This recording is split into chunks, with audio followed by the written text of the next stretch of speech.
どこ出身ですか? Where are you from? What's your hometown? You probably talk about this a lot in English, right? But let me tell you, I hear a lot of mistakes and a lot of bad English when people talk about their hometown. Mistakes such as I'm from Mie. There are many delicious food. So what are some better ways to talk about your hometown? Other people will always be interested in your hometown, so it's a good topic to talk about. I'm going to teach you some nicer ways to talk about your hometown in this video. Let's learn English.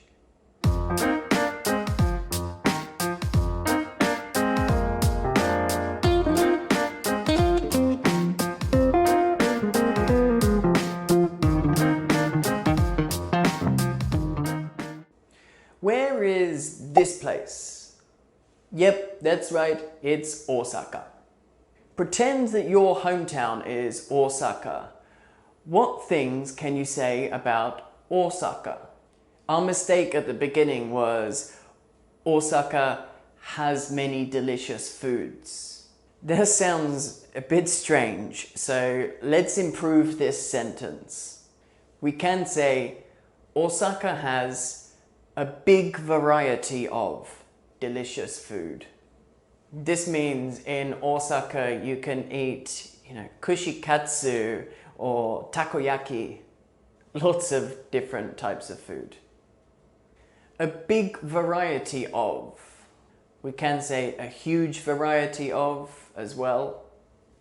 This means lots of different things. So to improve this sentence even more, why don't you give some examples of these things?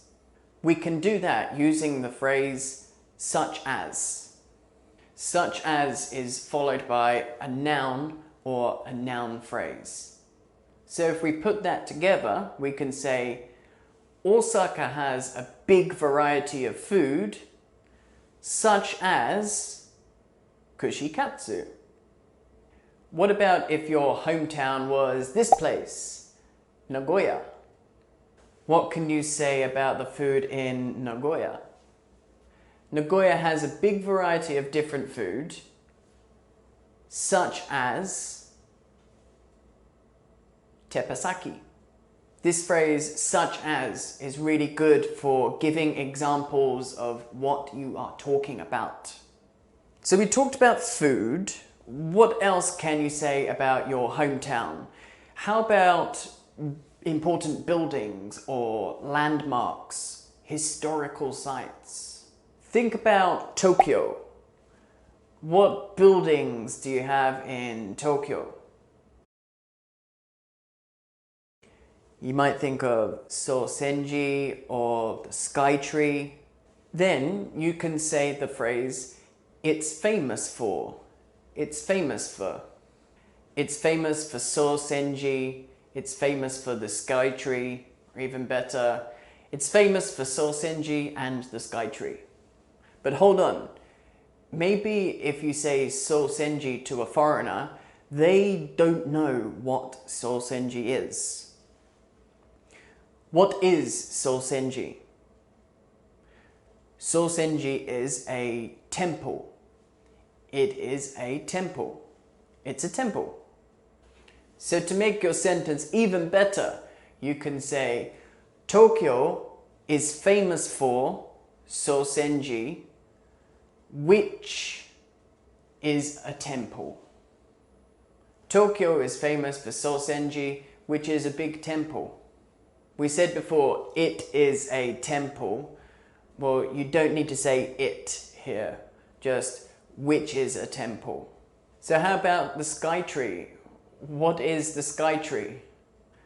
The Skytree is a tower. So using it's famous for and which, how can you make a sentence about the Skytree? It's famous for the Skytree, which is a big tower.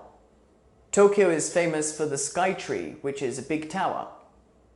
How about putting Sosenji and Skytree together? Can you make a long sentence with those two landmarks? Tokyo is famous for Sosenji, which is a big temple, and the Sky Tree, which is a big tower. Is the Sky Tree the tallest tower in Japan? I don't know, I need to Google that, or you can please write a comment below if it is. But if it's true, you could say it's famous for the Sky Tree, which is the tallest tower in Japan. So with these phrases that we've learnt, it's famous for, which is a variety of different food. How can you talk about your hometown? Let's talk about Nagoya again, because it's where I live. And it's also home to the best eikaiwa in Japan, the scent. Nagoya has a big variety of different food, such as teppanyaki. It is famous for Nagoya-jo, which is a castle. So why don't you try this same structure when talking about Wakayama? What are the famous buildings? What are the famous food? Can you make some long sentences about Wakayama? I hope that this video has been useful for you so that the next time you are speaking to a foreigner about your hometown, you can give them a really good description and tell them some nice, interesting information. If you like the video, there are many more, so please subscribe and you won't miss any. As always, thank you so much for watching and keep studying. You'll get there eventually.